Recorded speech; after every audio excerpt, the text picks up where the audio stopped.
In the 18th century, there was something that spread across Europe and eventually made its way to America called puerperal fever, also known as the Black Death of childbed. Basically what was happening is women were giving birth and they would die within 48 hours after giving birth. This Black Death of childbirth was the ravage of Europe, and it got worse and worse and worse over the course of over a century.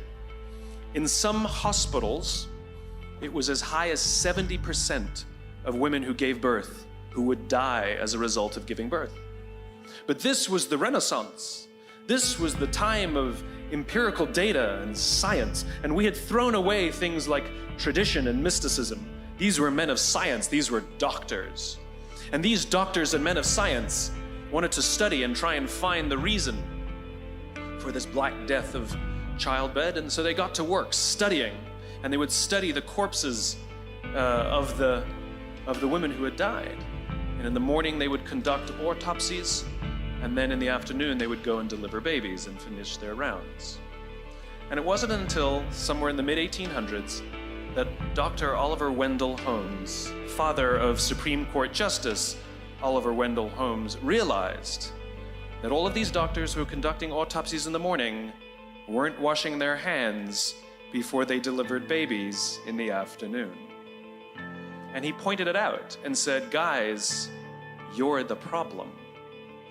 And they ignored him and called him crazy for 30 years. Until finally somebody realized that if they simply washed their hands, it would go away. And that's exactly what happened. When they started sterilizing their instruments and washing their hands, the Black Death of childbed disappeared.